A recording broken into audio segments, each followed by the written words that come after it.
So, welcome back sa panibagong video natin guys, no? So, for this video, ituturo ko kung paano gamitan ng ADB para ma-install yung tab, yung MyCoin tab at saka para magamit natin yung auto logout at auto clear data.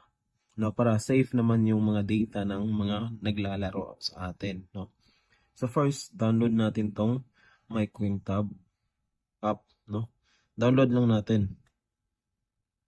So, as you can see, nag-download na, di ba? Ngayon, ang gawin naman natin is mag-search tayo ng platforms.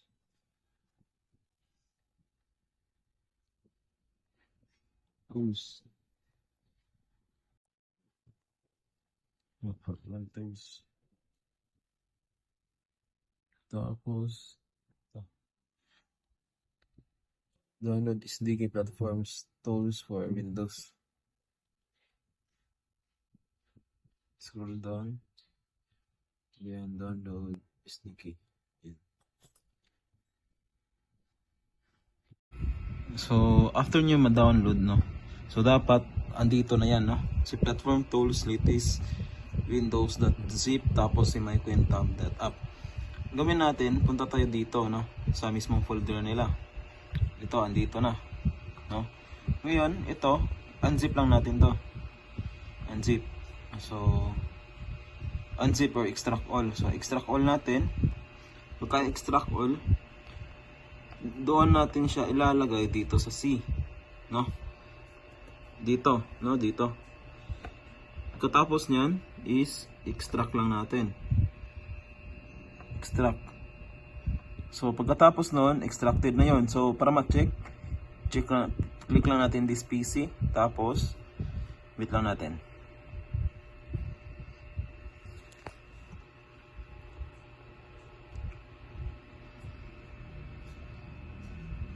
Ito, naghang. So, pause ko muna, no? Dahil naghang. So, ayun. So, diba, dito, Windows. Diba, this PC. Tapos, punta tayo sa Windows. And then, nandito na yung platform tools, diba? So, as you can see, may edb.exe dyan. So, dapat kompleto yan dyan, no? So, ngayon, punta tayo sa downloads. Sa downloads tayo, downloads. Ngayon, ang gagawin natin is magta-type na lang tayo dito, no? So, cmd.exe.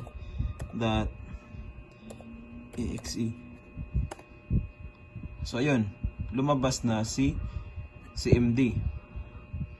Ngayon, ang requirement naman dito sa tablet, first, dapat naka-factory reset or naka-set up pa. Bali, nasa hider pa siya, no? Dito. Ayan, naka-hider pa. So, start lang natin. And then, skip lang natin. Set up offline, continue. And then, next lang natin yan. Paano natin i-set up yan lahat pagkatapos, no? Tapos, skip lang din. Skip anyway. So, more. Accept. So, ayan lang, no? Yung gagawin natin sa tablet side. So, punta muna tayo sa settings sa tablet. Tapos, asan na yan?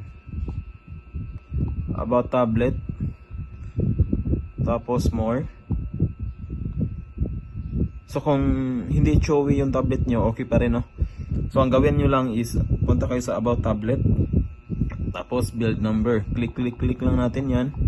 Hanggang sa, you are now a developer. Kapag lumabas na yan, search natin dito. Developer.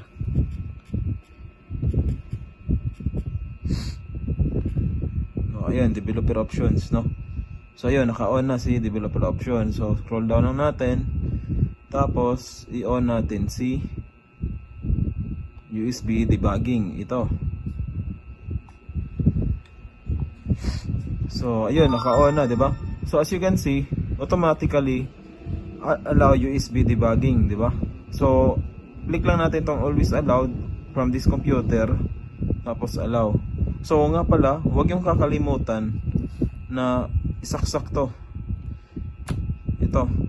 Dapat yung USB cable ng tablet is connected dito sa laptop or computer nyo, PC, no? So connect natin muna.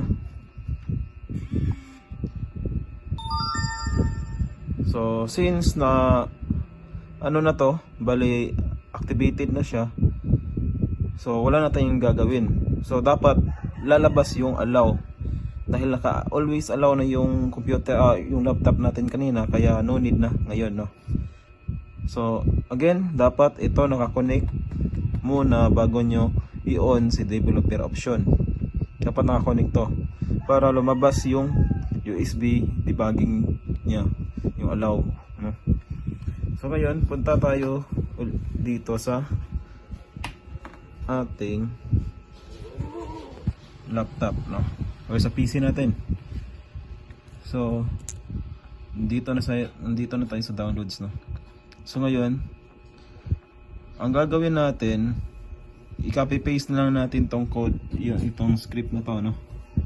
Yan. Copy. Pagka-copy niyan, Control V, tapos enter. So as you can see, performing Steam install success. So as you can see dito sa tablet, dapat na-install na yung tablet, I mean yung app natin, no? So ayun, installed na, 'di ba? So kulang pa 'yan. So ang gagawin natin sa susunod ay ito. Ito namang sa susunod, ito siya. Yan. Copy paste pa rin natin 'yan, copy.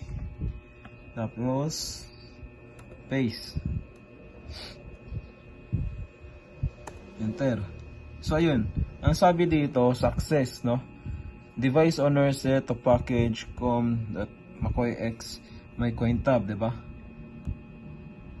So ayun, so active admin seto component. So ayun, okay na, goods na. So pwede na natin siyang gamitin. So ngayon, dito na tayo sa tablet mismo. So open natin si my coin tab. Tapos got it lang natin, tapos set as one.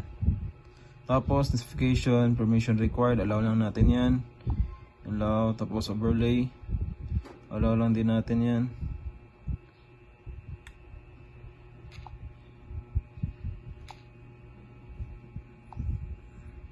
Tapos ayan, allow din natin yan.